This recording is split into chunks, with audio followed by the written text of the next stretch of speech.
अच्छा अच्छा, आप सारे देश में होटल पे होटल खोलना चाहते हैं और वो तमाम होटल्स बैंक में गिरवी रखना चाहते हैं। चलो, ऊपर वाले की मेहरबानी है, आपको हमारी स्कीम तो समझ में आई। लेकिन ये जो 70 लाख रुपए का कर्जा आप पहला होटल खरीदने के लिए चाहते हैं, उसके लिए ये जेवरात सिक्योरिटी के तौर पे काफी नहीं है। मैनेजर साहब, हम लोग महीनों से बैंकों के धक्के खा रहे ले, आप थोड़ा गौर तो करो। आप अंडा देंगे तो उसमें से मुर्गी निकलेगी ना, अभी अंडा ही नहीं देंगे तो मुर्गी किधर से आएगी? हाँ, लेकिन मैं बड़ी उम्मीदें लेकर इनको आपके पास लाया हूँ दया साहब। मेहरबानी करके आप थोड़ी कोशिश करके देखिए ना, प्लीज। ठीक है, मैं अपने बोर्ड ऑफ डायरेक्टर से सलाह मशवरा करके जो भी होगा आपको जवाब दे दूंगा। पोस्टमैन, आपका खत। मेरा खत? सर सर, मेरा खत है सर। मुबारक हो, जरा पढ़कर सुनाइए ना। मैं क्या तेरे बाप का नौकर हूँ, तू पढ़ना है? मुझे पढ़ना लिखना आता तो आपकी तरह काबिल वकील नहीं बन जाता। काबिल तो पहले बोलने का ना यार। मगर तेरी चिट्ठी आई किधर से? तू साला गटर में पैदा हुआ था, तेरे रिश्तेदार किधर से आए? नहीं है, मेरे कोई भेजता नहीं है और तेरे को देखो तो लोन बैंक 70 लाख रुपया। ये तेरे को 70 लाख रुपए का लोन लगा है? ये मेरे को नौकरी देता है क्या? टाइम नहीं है, सोचूंगा। अरे नहीं, ऐसा सोचूंगा, बहुत कड़का आदमी है, मेरे को नौकरी दे, कसम से बोल। बिहारी भैया, अपना लोन पास हो गया है। क्या बात कर रहा है सुधीर? ये देखिए, बैंक से चिट्ठी आई है, 70 लाख का लोन पास किया है। यारी मुबारक हो, ऊपर वाले ने अपनी मेहनत को सफल कर दिया। वकील बाबू, ये सब आपका सुधीर का मेहनत का फल है। ये सब आप लोगों के आशीर्वाद से हुआ है। ये लीजिए चाय। जी नहीं रहने दीजिए। लीजिए ना भैया। आप? नहीं, हम चाय नहीं पीऊंगा।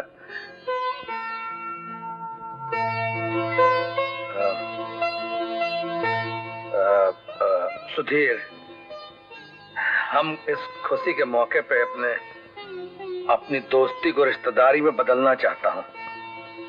हमारा मतलब है कि हम अपनी बहन का हाथ तुम्हारे हाथ में देना चाहता हूँ। तुमको ये रिश्ता मंजूर है ना? ये आप क्या कह रहे हैं भैया? मुझसे से लावारिस को अपना रिश्तेदार बना रहे हैं? इससे बड़ी खुशी की बात और क्या हो सकती है? सुधीर यार, ये बहुत गलत काम कर रहा है। जया, ये शादी नहीं होनी चाहिए, मगर मैं मजबूर हूँ। मैं तो गैर बनकर रह गया, कुछ कह भी नहीं सकता। अब कहने का वक्त भी नहीं रहा, कल ही तो शादी है। अब तो हमारा ये फर्ज बनता है कि उसकी शादी में जाएं और लड़की को आशीर्वाद देकर आएं। चलेंगे ना? सोच तो मैं भी रहा हूँ, लेकिन डरता हूँ कहीं वहां हमारी बेइज्जती ना हो जाए। वो तुम्हारी बहन है, और अगर उसके लिए कुछ बातें सुननी भी पड़े तो सह लेना। ठीक है जया, बहन के लिए बेइज्जती बर्दाश्त करनी भी पड़े तो कर लेंगे। हम लोग चलेंगे।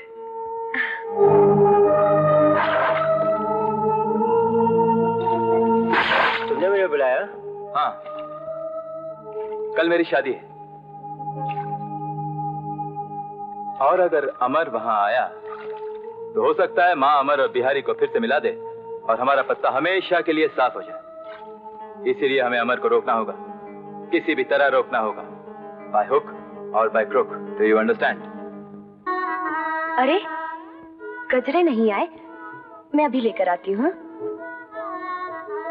अरे बहू, तुझे कितनी बार समझाया कि इस हालत में ज्यादा काम नहीं किया कर। मैं बिल्कुल ठीक हूँ माँ जी। नहीं नहीं, तू जाकर आराम कर, हम सब संभाल लूंगी। हाँ। भाई, अमर भाई अभी तक नहीं आए? वो आएगा, जरूर आएगा।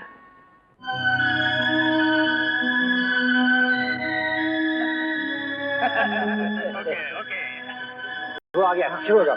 अबे धीरे बोलो। अरे भैया, भाई साहब मेरा कोई कसूर नहीं है, ये लोग मुझे मार डालेंगे। भाई साहब मुझे बचाइए प्लीज, मेरे बचा चाहिए। अरे बचाओ, सुनिए। अरे छोड़ दो, छोड़।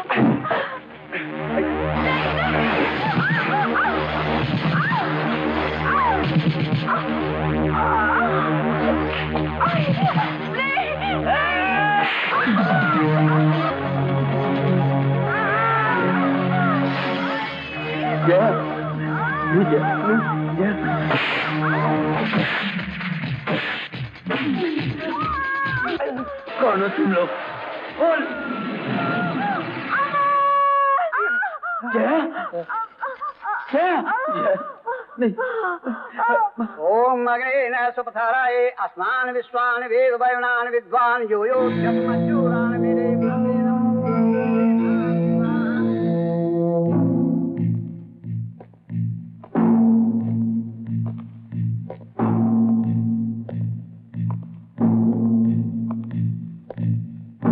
मिस्टर अमर, आपको लड़का हुआ है।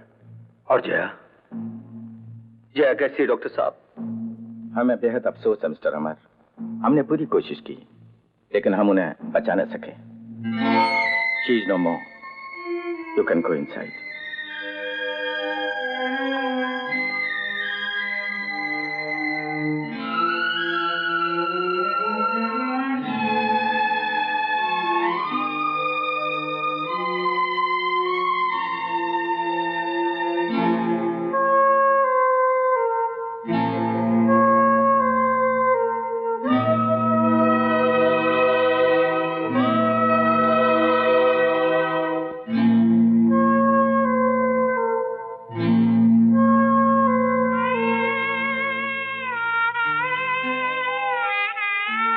नहीं माई, तुम वहां नहीं जाओगी। हमार बहू का देहांत हो गया, अमर बिल्कुल अकेला पड़ गया। झगड़ा तुम दोनों में है। हो सकता है गलती अमर का हो और वो भी हमार बेटवा है। माई, कल को हम मर जाऊं तो का तू का हमारी अर्थी को कांधा देने की आज्ञा नहीं देगा? हम का जाने दे, तुमको तुम्हारी माई का कसम।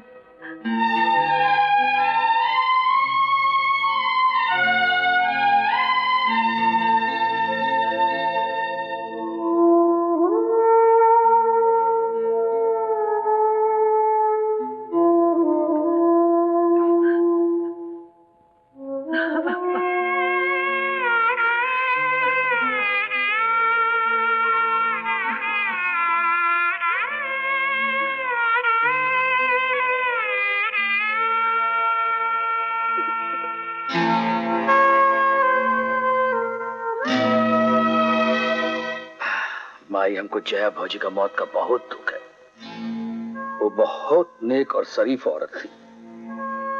इसी कारण भगवान ने उसको मक्कार लोगों की दुनिया से उठा लिया। माई, तुम हमको कसम देकर गई थी ना कि हम तुमको तुम्हारे बहू का मैयत में जाने से नहीं रोकूं, तो हम नहीं रोका। लेकिन अब हमारी भी एक बात सुन लो माई, आज के बाद तुम उस घर में नहीं जाएगी, और अगर गई तो अपने बेटुआ का मरा मुंह देखोगी। ये वो 10,000 मीटर की जमीन है जो शहर के बीचों बीच है। इस पर आप बिल्डिंग बनाइए, होटल्स बनाइए या ऑफिसेस बनाइए, सब चीज की परमिशन है। सरकार ने इस जमीन की कीमत कम से कम 2 करोड़ रुपए मुकर्रर की है, और जो भी इससे बढ़कर बोली बोलेगा ये जमीन उसकी हो जाएगी। हाँ तो बोलिए साहिबान। 2 करोड़ 2 करोड़ 10 लाख 2 करोड़ 20 लाख 2 करोड़ 30 लाख 2 करोड़ 40 लाख 3 करोड़। हाँ तो बोलिए साहिबान। 3 करोड़ 1, 3 करोड़ 2, 3.5 करोड़।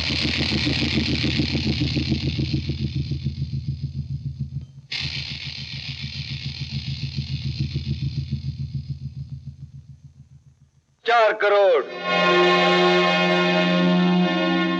अमर, इस जमीन के लिए कीमत बहुत ज्यादा है। होने दीजिए पिताजी, सवाल पैसों का नहीं है, सवाल हार जीत का है। 4.5 करोड़। अरे क्या करता है, पागल हो गया? तेरी अकल की बाटले का बूझ उड़ गया क्या? 5 करोड़। बस और आगे मत बढ़िएगा। 6 करोड़। बस करो अमर, ये रकम बहुत ज्यादा है। 7 करोड़। कम ऑन, ये जमीन 7 करोड़ में जा रही है। 7 करोड़। बोलिए बोलिए साहिबान।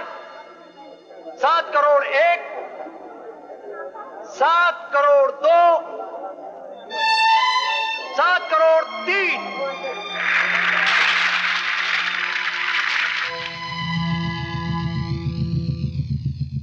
देखा आप लोगों ने, इसको कहते हैं शराफत का जहरीला वार। क्या कहा? ये घर गिरवी रख दे? हाँ डैडी, और कोई चारा भी तो नहीं है। 7 करोड़ की रकम भरनी है, वरना 3.5 करोड़ का जो डिपॉजिट भरा है वो जब्त हो जाएगा, और फिर ये हमारी इज्जत का भी सवाल है। इज्जत? यानी इज्जत बचाने के लिए घर की छत गिरवी रख दे? बेइज्जती की छत के नीचे जीने से बेहतर है कि इंसान बिना छत के इज्जत से जिए। लेकिन आप फिक्र ना करें, मैं जो कर रहा हूं मुझे करने दीजिए।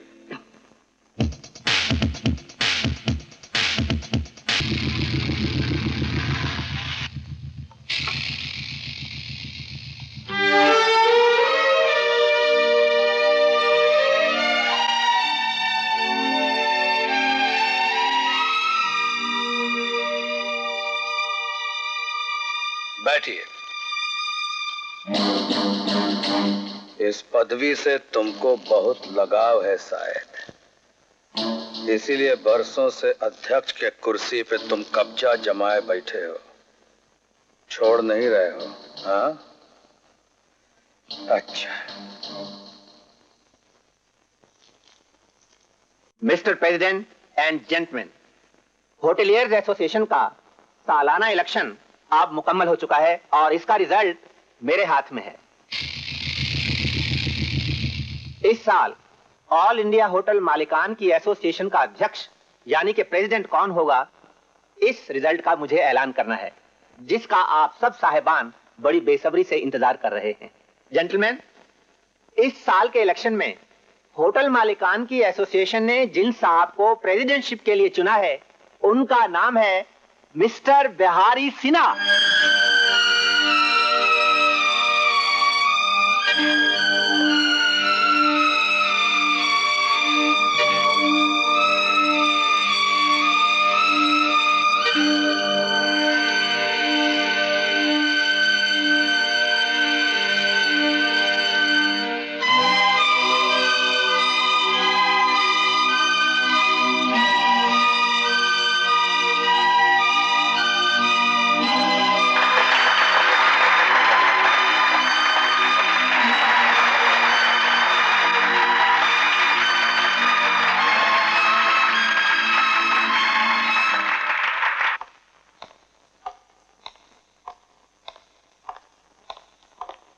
अमर, याद है एक दिन हम कहा था कि एक दिन हम तुमको ऊंचाई से ले जाके एकदम नीचे खड़ा कर दूंगा, इतना नीचे कि जहां से तुम बिल्कुल छोटा नजर आओगे। आज हम तुमको गिरा दिया और अपना वचन निभा दिया। आज वहां तुम गहराई में खड़े हो और हम यहाँ ऊंचाई में खड़ा है। ये ऊंच नीच सब दिल का बहलावा है बिहारी। इंसान की पैदा की हुई मन घड़ंत बातें हैं। ना नीचे पहुंच के इंसान वक्त से पहले मर जाता है, ना ऊंचाई पर चढ़कर इंसान मौत के हाथों से हमेशा के लिए बच जाता है।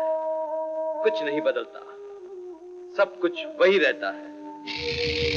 मैं कल जहां खड़ा था आज भी वहीं खड़ा हूं, इसी जमीन पर।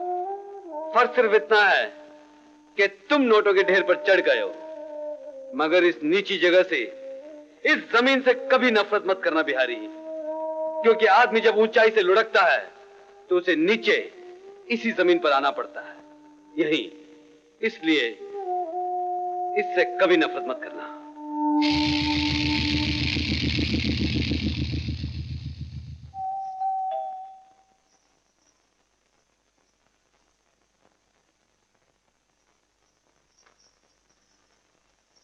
सुधीर, अरे हम अमर का कुर्सी छीन लिया रे, हम प्रेसिडेंट बन गया। सुधीर, हे, अरे हे ललता, सुधरवा कहाँ है? भैया, वो घर पर नहीं है। मगर तू अपना चेहरा कहाँ ढाके खड़ी है? ऐसे ही भैया। ऐसे ही? अरे क्या बात है, बतलाओ ना, क्या बात है? कुछ भी तो नहीं भैया। देख ललिता, अरे ई का वो हम गिर गए थे ना भैया, ई कारण ई जख्म हुआ। ए, क्या बात है? बताना। हाँ? कहीं सुधीरवा तुमको हाथ तो नहीं लगाता? तुमको सुधीरवा मारता तो नहीं है? बोलो। नहीं भैया, वो हमको बहुत चाहत है, हमको बहुत प्रेम करे थे। अरे नहीं रे ललिता, नहीं, तुम झूठ कहती हो। तुम्हारा धर्म तुमको सच्चाई बताने से रोक रहा है बहन। अरे देख, हम तुम्हारा आंसू का भाषा पढ़ सकता हूं, लेकिन तू फिक्र मत करना बहन। ललिता तू फिक्र मत कर, तुम्हारा भाई अभी जिंदा है।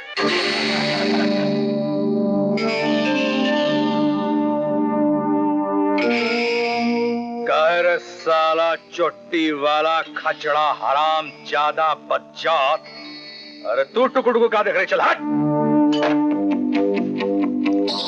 आज के बाद हमारी बहन को ऐसा उंगली से भी छुआ ना तो साला मार मार के तुम्हारा पूरा हड्डी पसली हम तोड़ दूंगा, हम। और ऐसा तोड़ूंगा साला कि दुनिया कौन अस्पताल में तुम्हारा इलाज नहीं हो सकेगा, समझो। एक तो दूसरा बात और भी सुन ले, ये जो तू बेफजूल का हराम खोरी का जिंदगी जो तू जी रहा है ना, इसको फौरन बंद कर दे, वरना चाकू से लोग गन्ना कैसे छीलते हैं उसे ही छील कर टुकड़ा टुकड़ा करके तुम्हारा शरीर का सारा हिस्सा, शहर का सारा गंदा नालियों में फेंक आऊंगा हम। बिहारी का बोला हुआ बात याद रखना। हाँ साला।